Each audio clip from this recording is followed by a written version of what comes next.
भगवान राम के शक्तिशाली अस्त्र शस्त्र।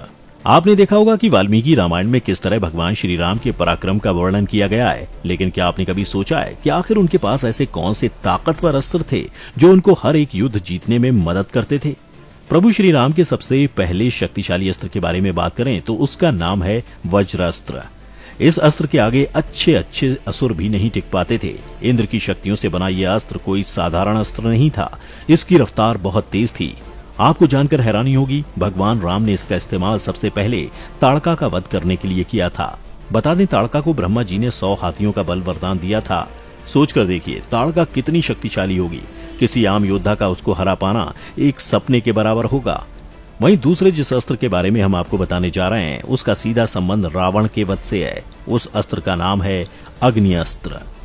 जब युद्ध भूमि में श्री राम रावण पर अपने वाणों से हमला कर रहे थे तो वो सभी खाली जा रहे थे, क्योंकि प्रभु उसके जिस भी सिर को काटने की कोशिश करते वो कट तो जाता पर फिर से एक नया सिर उसकी जगह आ जाता।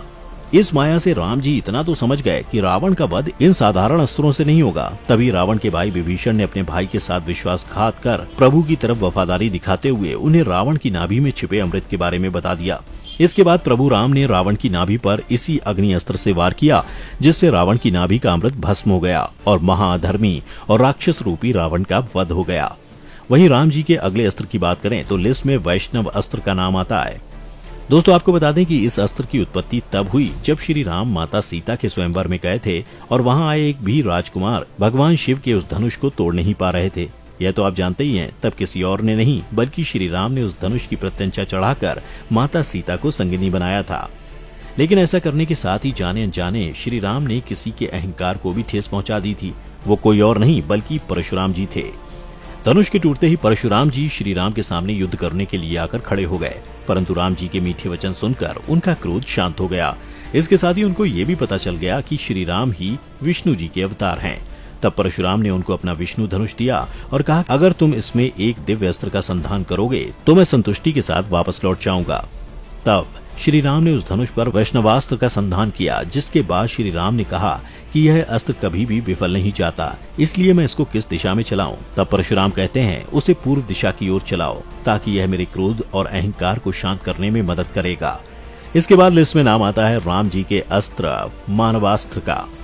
पौराणिक कथाओं की माने तो जब ताड़का श्री राम से युद्ध करने आई थी तब उससे पहले उसका बेटा भी श्री राम के सामने आया था। सबसे पहले उससे छुटकारा पाने के लिए प्रभु ने उसके ऊपर मानवास्त्र से प्रहार किया था। श्री राम के इस अस्त्र की यह खासियत थी कि यह दुश्मन को युद्ध भूमि से बहुत दूर ले जाकर पटक देता था, जिससे दुश्मन युद्ध भूमि से दूर भी हो जाता था और उसका वध भी करने की जरूरत नहीं पड़ती थी।